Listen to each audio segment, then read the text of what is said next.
I'm ready to be ready to be ready to be ready. So excited to be here. So I've been a huge fan of yours for a really long time, and I do your processes every day, and I don't want to put any engines on the wrong end of my train right now. I know you know what I'm talking about. I've been experiencing contrast, pretty strong contrast, and I've been doing a lot of processes to release it. It's a physical condition. And I'm hoping you can help me ferret out the contradictory beliefs that are causing that that pulling in the opposite direction. Well, it's helpful that you acknowledge that there must be some contradictory beliefs. And it's a little bit the long way around it. In other words, we're playing with you, not taking the path of least resistance to come up here. And while you are all a little tired of hearing this from us today, almost everything you do, short of getting into alignment, is a longer way around it than it needs to be. One time, many years ago, Jerry and Esther were driving in Orlando. And they were driving their tow car, and it had a navigational system in it. And it was a new navigational system. They're all pretty much alike with some variances. And so Esther got on the freeway and drove a little bit. And then Jerry, with that wonderful non-condemning tone in his voice and that silly grin on his face, soon said, "You do know that you're going in exactly the wrong direction of where you need to be going." Well, Esther didn't know because she had no sense of where she was or where she was going. She was completely trusting the navigational system, and she was certain that she had done exactly what it had told her to do. And Jerry said, "Well, that may be true, but nevertheless, we are going in the opposite direction of where we really want to go." And so Esther just couldn't understand how that could have happened. "I programmed it correctly," she said. "I did exactly what it said to do, turn by turn." And then she said to Jerry something that she thought was just brilliant. "Let's go back to where we started and do it again so that I can see what it did wrong or what I did wrong. Let's see if we can figure." And Jerry said, "Or we could just start where we are and go to where we want to be." Yes. There's something very important in there because there's a part of you that would rather be right than feel good. And beliefs that you hold, you didn't get to most of them all that easily. You kind of clawed and scraped and scrapped your way to the right things that you believe. And so in many cases, it's like having a debate with someone who really believes something different than what you believe. And the more you talk, the more you each dig into your positions. And you do that with yourself. So it really doesn't matter what the belief is that's hindering or when you picked it up or how long you've been carrying it around. It's just helpful to know that it's there and that you would like to release it. So now we want to go back to something that is more basic, and that is when you are allowing yourself to really be in concert with your inner being, all of the cells of your body receive the benefit of an open flow because all of your valves are wide open, all of your circuits are wide open, so that source energy can just go to all of the places that the cells are asking. So if there's something going on with your physical body, it is asking on a cellular level. And if you can accept that your cells are asking and that you really don't have the answer, your cells are asking, Source has the answer, but you really don't have the answer. So why not get your head out of the game for a little bit and just get into that place where you're ready to be ready to be ready. And many times, we're not saying that there may not be an inspiration that you would rendezvous with someone who in a physical sense has a remedy for you that would help you to move faster to what you're wanting. We're not for a moment saying that we want you to just meditate and then do nothing. What we're saying is we want you to meditate so that you can be inspired to the action or activity that is most productive to what you are wanting. Because you want many, many things, you see. So did we do a good job of talking you out of needing to know what the contradictory beliefs are? Yes, that was helpful. You know what the biggest contradictory belief is? I'm not where I want to be. And you might say, well, what's contradictory about that? It's true. Well, we didn't say it wasn't true. We just said it's contradictory to what you want. But it's true. But it's still contradictory to what you want. So taking score of where you are is the biggest contradiction to wanting to be someplace else. Don't you like knowing that? So then you worry because there's those people in your world that have said, oh, so you're just going to put your head in the sand and you're just going to ignore, and it's going to get bigger while you ignore it. No, it's going to get bigger while you give your undivided attention to it, you say. Yes. You've said your inner being never looks back. So when I start going there, I just try to remind myself, my inner being is looking forward. My inner being is looking forward. Stop. And your inner being knows what you want. And so stop trying to think that. I do so many of the processes, and we know, but in the sense, we've been trying to talk you out of ever buying that book again. Esther just went a little berserk in her own mind.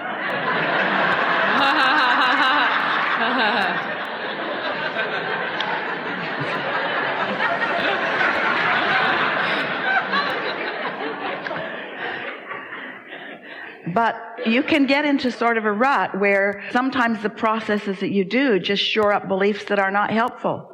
You've got to pay attention to how you're feeling. And so a good way, and we've said this even in that book, if the process isn't giving you relief right away, discontinue it and do something else. But to keep doing it and then continuing to feel frustration over the lack of movement that you're looking for, then this process, for whatever reason, is not working. And there's no point in trying to define why it's not working. Just keep feeling around until you find something that helps you to feel better. Yes, and I've done that, and I can feel when a process is going to smack me in the face. I go, this. So now what's your question? Since my question is such a wonderful answer. My question is there any information that you can give me to help me release it? I've done a lot, and I'm yes. I think I'm going.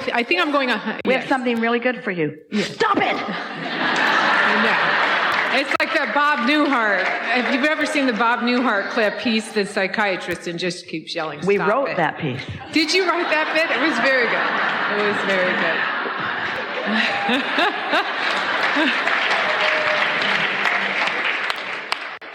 It's interesting to visit with you because we know that you have heard everything that we've said today. And we know that you are where you are. And still, you're doing what so many do. You're saying, give me something. Rather than going back here and finding it myself, Abraham, I'd like you to jump in about right here and give me something that'll shift the way I believe. And we say, you kind of got to go find it. And so, okay, can I talk about something that I've used that's gone very well in my life with your process? Just share it a little bit. She didn't wait for an answer? Oh, sorry. I'll wait for an answer. Oh, we're just playing with you. Okay. Okay. When I first read your book, Ask and It's Given, 11 years ago, and started doing the processes and writing what I wanted in a job, I needed a job, and it was a very general thing that I was writing. I didn't have anything specific in mind. And I would just write, I work with wonderful people, and it's an interesting environment, and I do creative things. And about 3 months later, I get a call, and I'm working for a temp agency. And they called and they said, well, how would you like to work for Kirk Douglas's wife for like 2 weeks filing? And I said, that sounds really fun to me. So I went in, and I was supposed to just be there for 2 weeks filing. And a couple weeks later, his wife, I was literally filing, loving it. There were pictures from every movie he's ever made. I'm a big film buff. And she said, I want to get you off your knees and give you a real job. I was on my knees filing. And since then, I've worked with the foundation, helped to give away millions of dollars. It's been the time of my life. So thank you so much. So that's a wonderful thing. And so something that is very helpful is when you are all the way over here in such satisfaction to identify what the components were that brought that about. Now let's retrace what you were saying. What did you originally say? I was very general. But you said something else. I would write, and I was very general and just described it. I wasn't all caught up in it. I hadn't been practicing the frustration of not having a job. So go back to that and tell us a little more, if you can, of how you were feeling as you were getting ready to get ready. It was just very general feeling. It felt good. There was no big one thing that I had specifically that I needed. So there you were. And what kind of things did you begin writing? I'm surrounded by interesting people. I like what I do. And can you feel how in her generality, she was not pushing against anything?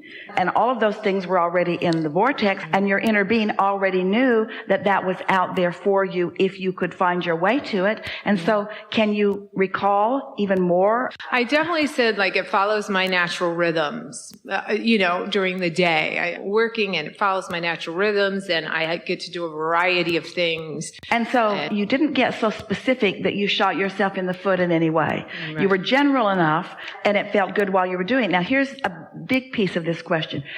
Did you feel any frustration? Did you feel any urgency? Were you trying to overcome anything?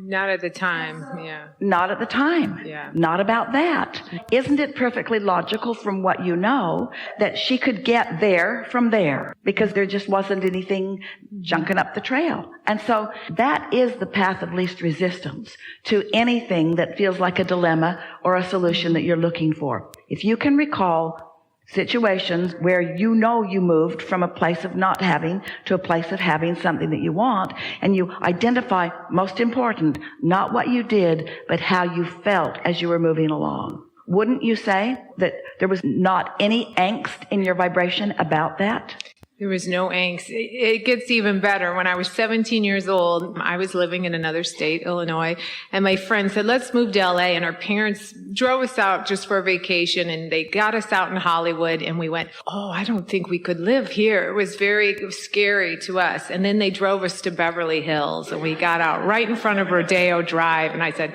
oh, I could live here. And I was 17 at the time. I literally work feet from that. I work mere feet from where I stood there, and I said that. And so do you all accept that the things that you want are pulsing in a very powerful way in your vortex? And can you hear from her story how she just didn't do anything to mess that up, and so it unfolded? But now you have a question.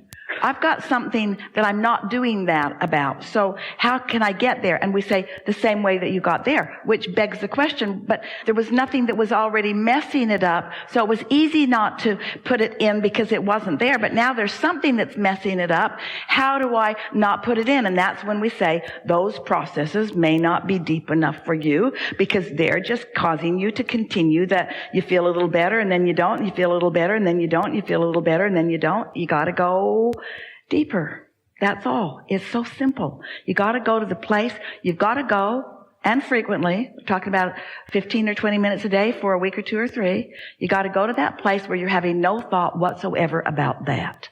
You got to bring yourself to the place of really non-attachment and non-risk and non-worry and non-fretting that you were when this other thing unfolded in such an incredibly magnificent way. Because everything can do it like that. You just got to retrace those steps. How do you become a non-thinker about something? You got to practice not thinking. How do you become a non-negative believer in something?